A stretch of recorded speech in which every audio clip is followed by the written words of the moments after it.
નમસ્કાર, સૌને મારા જય શ્રી કૃષ્ણ।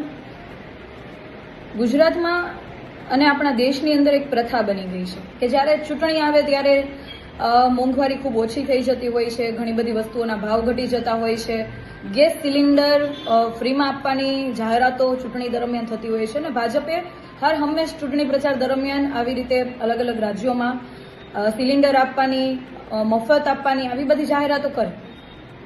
પરંતુ ગુજરાતની હું વાત કરું તો ગુજરાતમાં આજ દિન સુધી ક્યારેય કોઈ પણ વાયદાઓ પૂરા નથી કરી શક્યા। ગુજરાતની મહિલાઓએ ખૂબ મત આપ્યા, ખૂબ આશીર્વાદ આપ્યા, પરંતુ એની સામે ગુજરાતના બહેનોને, ગુજરાતના ભાઈઓને, ગુજરાતના લોકોને આપ્યું શું? તો ગુજરાતના લોકોને સતત આ ટ્રિપલ એન્જિનની સરકારે મોંઘવારીનો માર આપ્યો છે। સામે સામાન્ય લોકોની આવકમાં બિલકુલ વધારો નથી થતો। કઈ રીતના આવક કરવી, કઈ રીતના ઘર ચલાવવું એ મુશ્કેલીમાં માણસ જીવી રહ્યા છે, એ માનસિક ત્રાસની અંદર લોકો જીવી રહ્યા છે અને એક બાજુ આવક નથી અને બીજી બાજુ દિવસે ને દિવસે અલગ અલગ વસ્તુના ભાવ વધી રહ્યા છે। ખાદ્ય પદાર્થોની અંદર ભાવ વધી રહ્યા છે અને સામે ખેડૂતોને પાકનો કોઈ ભાવ મળતો નથી।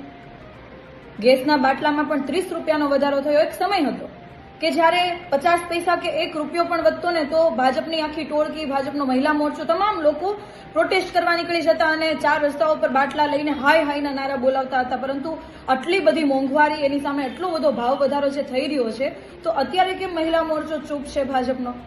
અત્યારે કેમ ભાવ વધારો દેખાતો નથી? અત્યારે જ્યારે ભાવ વધારાની વાત આવે, મોંઘવારીની વાત આવે તો કે દેશની આર્થિક પરિસ્થિતિ નબળી થઈ છે। તો આ દેશની આર્થિક પરિસ્થિતિ નબળું થવાનું કારણ શું? આજે તમામ લોકો જ્યારે મત આપે છે, જે ટેક્સ ભરે છે, એ ટેક્સનું યોગ્ય રીતે નિયમન થાય, યોગ્ય રીતે વપરાય અને દેશ પર આર્થિક સંકટ ના આવે, એની જવાબદારી તો જે ચૂંટાયેલા નેતા છે એમની છે। પરંતુ પોતાની જવાબદારીથી ભાગવા માટે દેશનું આર્થિક સંકટ બતાવી દેવામાં આવે છે અને બીજી બાજુ લોકો પર ભાવ વધારો થોપી દેવામાં આવે છે અને લોકો આ મોંઘવારીની સામે ઝઝૂમી રહ્યા છે।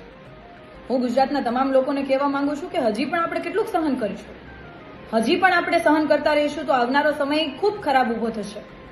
જે જવાબદારી સરકારમાં બેઠેલા નેતાઓની છે, જવાબદારી આપણે સૌ એમને યાદ અપાવવી પડશે અને એ જવાબદારી એમને નિભાવવી પડશે। સામાન્ય રીતે આપણા ઘરની અંદર બધા જ લોકો જો કમાઈને એક વ્યક્તિને પૈસાનો વહીવટ આપતા હોય છે, ઘરનો વ્યવહાર આપતા હોય છે, પરંતુ જો એ વ્યક્તિ સારી રીતે વ્યવહાર ના કરી શકે તો આપણે ઘરના 5 સભ્યો ભેગા થઈને એના હાથમાંથી આપણે વ્યવહાર લઈ લેતા હોઈએ અને કોઈ સારો વ્યક્તિ ઘરનો જે હોય, જે સારી રીતે વ્યવસ્થિત રીતે વ્યવહાર કરી શકે એને આપણે વ્યવહાર સોંપતા હોઈએ।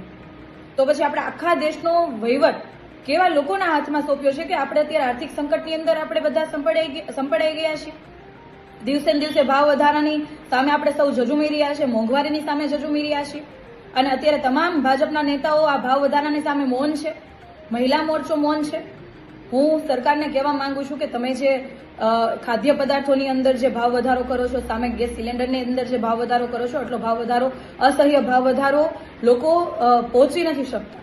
એટલે આ જે ભાવ વધારો થઈ રહ્યો છે, ભાવ વધારો પાછો ખેંચવામાં આવે એવી અમારી સૌની માંગ છે। જય હિન્દ।